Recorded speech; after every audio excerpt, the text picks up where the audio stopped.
आज की कहानी है अक्षय पात्र की लीला की।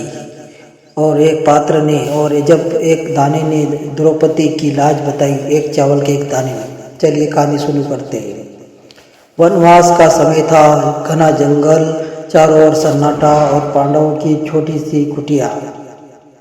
दिन भर की थकान के बाद द्रौपदी की अक्षय पात्र से सबको भोजन करा दिया था। नियम यह था कि जब तक द्रौपदी नहीं खाती तब तक उस पात्र में अनंत भोजन निकलता रहता है।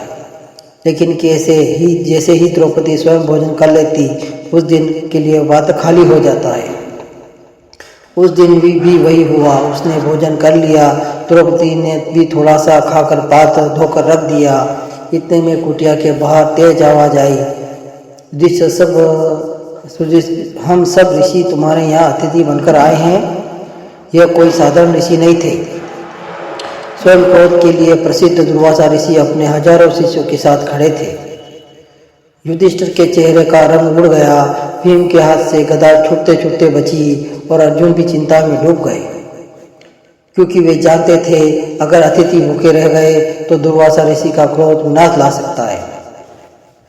युधिष्ठिर ने हाथों जोड़कर कहा, महाराज आप नदी में स्नान कर लीजिए, तब तक भोजन की व्यवस्था करते हैं। ऋषि नदी की ओर चले गए और इधर कुटिया के अंदर द्रौपदी हाथ कांपने लगे।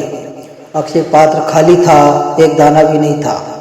द्रौपदी की आंखों में आंसू आ गए और घुटनों के बल बैठ गए। हे द्वारकाधीश, हे सखा कृष्ण, आज मेरी लात तुम्हारे हाथ में है। और तभी अचानक कुटिया में प्रकाश फैल गया। मोर मुकुट की चमक, पीतांबर की आभा और मधुर मुस्कान।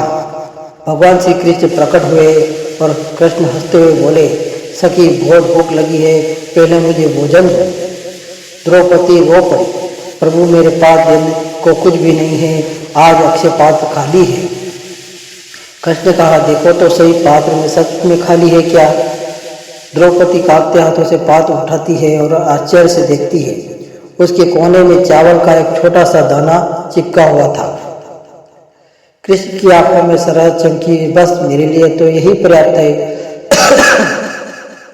उन्होंने वह दाना उठाया और आंखें बंद की और प्रेम से खा लिया।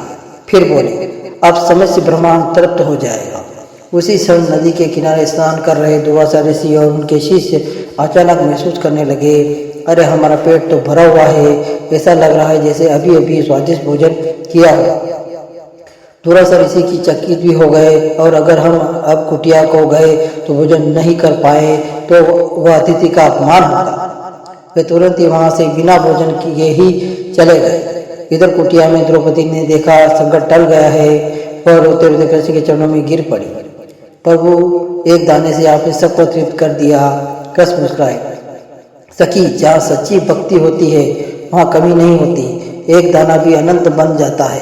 इतना कहकर अंतर्ध्यान हो गए और कुटिया में फिर वही शांति का प्रकाश फैल गया। जिस घर में विश्वास भक्ति होती है, जहाँ खाली पात्र भी अक्षय बन जाता है, और जहाँ कृष्ण का नाम लिया जाता है, वहाँ संकट आने से पहले ही समाप्त हो जाते हैं।